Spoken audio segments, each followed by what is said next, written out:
ഇന്നൊരു പൊളി ലഞ്ച് കഴിച്ചാലോ? കാണുമ്പോൾ വീടാണെങ്കിൽ ഇതൊരു വീടല്ല, ചെറിയ റെസ്റ്റോറൻ്റ് ആണ്.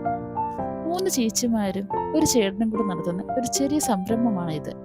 ഉച്ചയ്ക്ക് ഒരു ലഞ്ച് കഴിക്കാനാണ് ഞങ്ങളുടെ വന്നത്. നല്ല വൃത്തി, നല്ല കസ്റ്റമർ സർവീസുമായിരുന്നു ഇവർക്കുണ്ടായിരുന്നത്. ഇത് ആ കാണുന്ന പുഴയിൽ പിടിക്കുന്ന മീനാണ് ഇവിടെ ഏറ്റവും സ്പെഷ്യലായിട്ട്. കരിമീനും ഞണ്ടും കൊഞ്ചും കക്കയും ഇതൊക്കെയാണ് ഇവിടുത്തെ സ്പെഷ്യൽ ഐറ്റംസ്.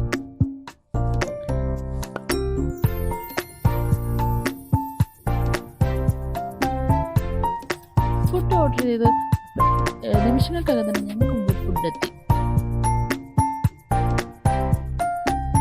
ആവിയൊക്കെ നല്ല ചൂട് ചോറുണ്ടായിരുന്നു. അതിൻ്റെ കൂടെ കപ്പയും പപ്പടവും ചമ്മന്തിയും അച്ചാറും തോരനും അവിയലും ഇത്രയുമായിരുന്നു ഉണ്ടായിരുന്നത്.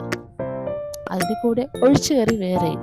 അതിന് നമ്മുടെ കുടംപുളിയിട്ട മീൻകറിയും പരിപ്പും മോരും രസവും അങ്ങനെയുള്ള ഒരു കുഞ്ഞു ഊണ് തന്നെയായിരുന്നു. പിന്നെ ഞങ്ങൾ വാങ്ങിയത് ഇവരുടെ സ്പെഷ്യൽ കരിമീൻ ഫ്രൈയും പിന്നെ മേടിച്ചത് നമ്മുടെ കക്ക ഫ്രൈയും. രണ്ട് അടിപൊളി ടേസ്റ്റ് ആയിരുന്നു, ഒരു രക്ഷയില്ലായിരുന്നു. എല്ലാം ഒന്നിനൊന്നും മെച്ചം തന്നെയായിരുന്നു. ഇവരുടെ കസ്റ്റമർ സർവീസ് എടുത്തു വരേണ്ട വേഗം തന്നെയാണ്.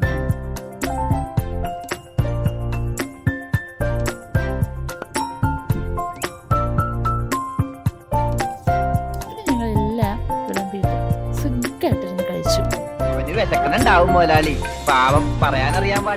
ലൊക്കേഷൻ വരുന്നത് മൺട്രോ എസ് വളവിലുള്ള തുർക്കിഷ് എന്ന റെസ്റ്റോറൻ്റ് ആണ്. നിങ്ങൾ എസ് വളവ് വഴി വരികയാണെങ്കിൽ മസ്റ്റായിട്ട് ഫുഡ് കഴിക്കേണ്ട ഒരു അടിപൊളി സ്പോട്ട് തന്നെയാണ് ഇത്. അടുത്തൊരു വീഡിയോയുമായി വീണ്ടും വരാം. അതുവരെയ്ക്കും ബൈ.